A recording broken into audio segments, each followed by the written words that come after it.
जय श्री हरि। किस वरदान की वजह से कुंभकर्ण 6 महीने सोता था? सुने, ये रामायण के मुख्य पात्रों में से एक कुंभकर्ण भी है।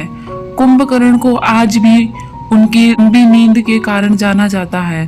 जो लोग ज्यादा सोना पसंद करते हैं उन्हें आमतौर पर लोग कुंभकर्ण कहने लगते हैं। लोगों के लिए यह एक मजाक का विषय भी है, लेकिन क्या आपको पता है कि आखिर कुंभकर्ण का जीवन ऐसा क्यों था? कुंभकर्ण का नाम लेते ही दिमाग में एक बहुत अधिक निंद्रा में रहने वाले और अधिक भोजन करने वाले व्यक्ति की छवि बन जाती है। लोगों के लिए हास्यास्पद बनने वाला रामायण का यह पात्र अपने नाम के कारण नहीं, बल्कि अपने कर्मों और कठोर तपस्या के लिए वरदान के कारण प्रसिद्ध हुआ है। रामायण के अनुसार कुंभकर्ण रावण का छोटा और विभीषण और शूर्पणखा का बड़ा भाई था। वह ऋषि विश्रवा और राक्षसी केकसी का पुत्र था। कुंभकर्ण नाम का अर्थ अधिक सोने वाला बिल्कुल भी नहीं है। असल में इसका अर्थ है कुंभ यानी घड़ा और कर्ण का अर्थ है कान। बचपन से ही बड़े कान होने के कारण उसका नाम कुंभकर्ण रख गया था।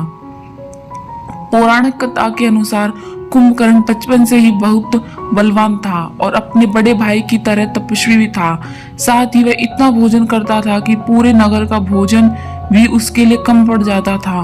पौराणिक कथा के अनुसार कुंभकर्ण के पिता ऋषि विश्रवा ने अपनी तीनों बेटों रावण, कुंभकर्ण और विभीषण को तपस्या करने के लिए कहा था। उनकी तपस्या से प्रसन्न होकर ब्रह्मा जी ने उन्हें दर्शन दिए तो देवताओं ने माता सरस्वती से प्रार्थना की कि जब कुंभकर्ण ब्रह्मा जी से वरदान मांगे तो आप उसकी जीवा पर विराजमान हो जाएं।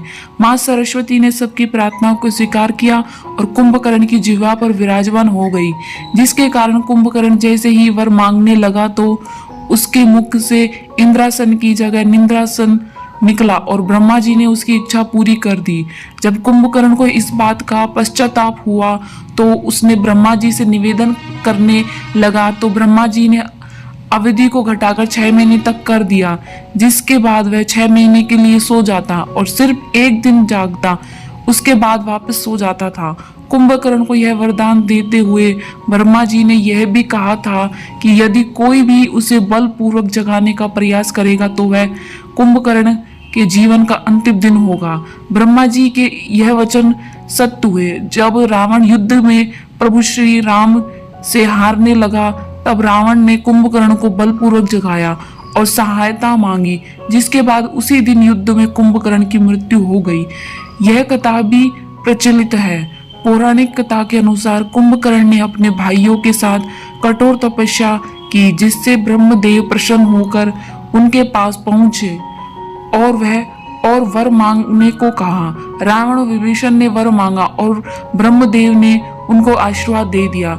इसके बाद जब वह कुंभकर्ण के पास गए और उसे भोजन करते देख चिंता में पड़ गए तब ब्रह्मदेव ने कुंभकर्ण की मति हर ली, जिसकी वजह से कुंभकर्ण ने 6 महीने निद्रा में रहने का वरदान मांग लिया और ब्रह्मदेव ने प्रसन्न होकर उसे वर दे दिया। जय श्री हरि।